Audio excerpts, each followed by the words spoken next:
பிரியமானவர்களே, ஆண்டவராகிய இயேசு கிறிஸ்துவின் நாமத்தினாலே உங்கள் யாவரையும் அன்போடு கூட நான் வாழ்த்துகிறேன். ஆண்டவர் கிருபையாய் நமக்கு கொடுத்த இந்த புதிய நாளுக்காக முதலாவது நாம் ஆண்டவருக்கு நன்றி சொல்லுவோம். ஒரு தாய் தேற்றுவது போல் என் நேசர் தேற்றுவார். ஒரு தாய் தேற்றுவது போல் என் நேசர் தேற்றுவார்.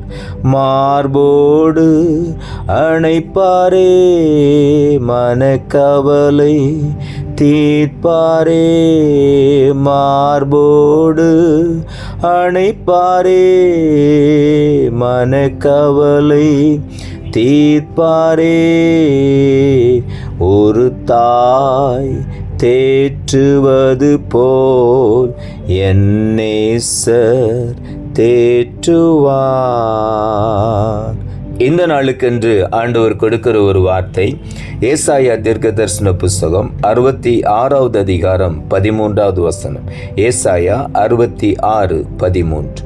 ஒருவனை அவன் தாய் தேற்றுவது போல் நான் உங்களை தேற்றுவேன், நீங்கள் எருசலேமிலே தேற்றப்படுவீர்கள்.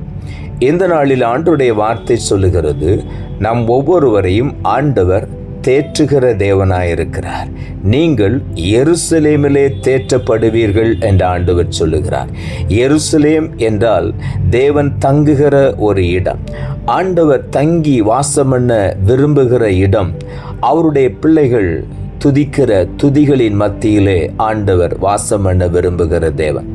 அவர் துதிகளின் மத்தியிலே தங்கி தாபரித்து வாசம் பண்ண விரும்புகிற ஒரு தேவன். ஆகவே இஸ்ரவேலின் துதிகளுக்குள் வாசமாயிருக்கிற தேவன் என்று வேதம் சொல்லுகிறது. எங்கே நாம் தேற்றப்படுகிறோம்? எருசலேமிலே தேற்றப்படுகிறோம். நாம் ஆண்டவரை துதித்து மகிமைப்படுத்தும் பொழுது அந்த இடத்திலே தேவன் இறங்கி வருகிறார். அவருடைய பிரசன்னம் அந்த இடத்தை நிரப்புகிறது. அங்கேதான் நாம் தேற்றப்படுகிறோம். அதுவும் ஆண்டவர் எப்படி நம்மை தேற்றுகிறாராம்? ஒருவனை அவன் தாய் தேற்றுவது போல, ஒரு பாலகனை தன்னுடைய தாய் எப்படி தேற்றுவாளோ அதே போல ஆண்டவர் நம் ஒவ்வொருவரையும் தேற்றுகிற தேவன் என்று இந்த நாளிலே நம் ஒவ்வொருவரையும் பார்த்து ஆண்டவர் சொல்லுகிறார். ஆகவே நாம் இன்றைக்கு தேற்றப்படுகிறோம் ஆண்டவருடைய பிரசன்னத்தினாலே. சங்கீதங்களின் புஸ்தகம் 71ஆம் சங்கீதம் 21ஆம் வசனம் இப்படியாய் சொல்லுகிறது, என் மேன்மையை பெருக பண்ணி என்னை மறுபடியும் தேற்றுவீர் என்று தாவீது எழுதுகிறார். அநேக சூழ்நிலைகளிலே மேன்மையாய் உயர்த்தப்பட்ட தாவீது பல சூழ்நிலைகளிலே பகைவர் நிமித்தமாக அவன் புறம்பே தள்ளப்பட்டான், கீழே தள்ளப்பட்டான், தாழ்த்தப்பட்டான். அப்படிப்பட்ட சூழ்நிலையிலே ஆண்டவரை நோக்கி பார்த்த பொழுது அவன் சொன்னான், என் தகப்பனும் என் தாயும் என்னை கைவிட்டாலும் கர்த்தர் என்னை சேர்த்து கொள்ளுவார் என்று சொல்லுகிறார். ஆகவே அந்த மேன்மையை ஆண்டவர் மறுபடியும் பெருக பண்ணுகிற தேவன் என்று தாவீது எழுதுகிறார். மற்ற மனிதர்கள் நம்மை தாழ்த்தினாலும், நம்மை ஆகாதவன் என்று தள்ளினாலும், புறம்பே தள்ளினாலும் ஆண்டவர் நம்மை கண்ணோக்கி பார்த்து நம்முடைய மேன்மையை மறுபடியும் பெருக பண்ணுகிற தேவன். மாத்திரமல்ல, நம்முடைய மேன்மையை பெருக பண்ணி நம்மை மறுபடியும் தேற்றுகிற ஒரு தேவன். நம்மை ஒருபோதும் அப்படியே விட்டுவிடுகிற தேவன் அல்ல. மனிதர்கள் நம்மை மறக்கலாம், கைவிடலாம். ஆனால் ஆண்டவன் நம்மை தேடி வந்து நம்மை மேன்மைப்படுத்தி நம்முடைய மேன்மையை பெருக பண்ணி மறுபடியும் தேற்றி நம்மை பலப்படுத்துகிற தேவன். ஆகவே உள்ளத்தின் ஆழத்திலிருந்து ஆண்டவருக்கு நாம் நன்றி சொல்லுவோம். சங்கீதங்களின் புஸ்தகம் 86ஆம் சங்கீதம் 17ஆம் வசனம் இப்படியாய் சொல்லுகிறது, கர்த்தாவே, நீர் எனக்கு துணை செய்து என்னை தேற்றுகிறதை என் பகைஞர் கண்டு வெட்கப்படும்படிக்கு எனக்கு அனுகூலமாக ஒரு அடையாளத்தை காண்பித்தருளும் என்று தாவீது விண்ணப்பிக்கிறார். அநேக சூழ்நிலைகளிலே நம்மை பகைக்கிற ஜனங்கள் நம்மை பகைத்து வெறுத்து ஒதுக்கி தள்ளி இருக்கலாம். ஆனால் கர்த்தர் நம்மை ஒருபோதும் கைவிட மாட்டார். அவர் சொல்லுகிறார், கர்த்தாவே, நீர் எனக்கு துணை செய்து நம்மை தேற்றுகிற ஒரு தேவன்.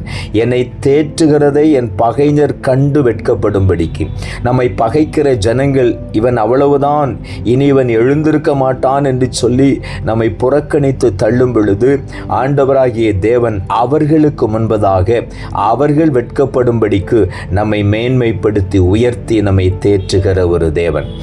ஆகவே தான் தாவீது எழுதுகிறார், எனக்கு அனுகூலமாக ஒரு அடையாளத்தை காண்பித்தருளும். எது ஆண்டவர் நம்மை தேற்றுகிறதின் அடையாளம் என்றால், நம்மை பகைத்து வெறுத்து ஒதுக்கி தள்ளினவர்களுக்கு முன்பதாக நமக்கு ஆண்டவர் துணை செய்து நம்மை மேன்மைப்படுத்தி உயர்த்துவார். வேதம் சொல்லுகிறது, வெட்கப்பட்ட இடத்திலெல்லாம் உன்னை கீர்த்தியும் புகழ்ச்சியுமாய் வைப்பேன், உன் வெட்கத்திற்கு பதிலாக இரண்டத்தனையான பலனை கொடுப்பேன் என்று சொல்லுகிறார். அப்படிப்பட்ட இரட்டிப்பான ஆசீர்வாதங்களை நமக்கு அடையாளமாக தந்து நம்மை உயர்த்துகிற தேவன், அனுகூலமான அடையாளத்தை நமக்கு காண்பிக்கிற ஒரு தேவன். ஆகவே அப்படிப்பட்ட மேன்மையை சீக்கிரமாக நாம் ஒவ்வொருவரும் பெற்றுக்கொள்ளுவோம் என்ற நம்பிக்கையோடு கூட ஆண்டவருக்கு நாம் நன்றி செலுத்துவோம். அவர் என் ஆத்துமாவை தேற்றி தம்முடைய நாமத்தின் நிமித்தம் என்னை நீதியின் பாதைகளில் நடத்துகிறார் என்று சொல்லி நம்முடைய ஆத்துமாவை தேற்றுகிற ஒரு தேவன். தாவீது அடிக்கடி சொல்லுகிறார், என் ஆத்துமாவே நீ ஏன் கலங்குகிறாய், நீ ஏன் தியங்குகிறாய், தேவனை நோக்கி அமர்ந்திரு, அவர்தான் நமக்கு ரட்சிப்பு என்று சொல்லுகிறார். ஆகவே நம்முடைய ஆத்துமாவை தேற்றுகிற ஒரு தேவன் ஆண்டவர்.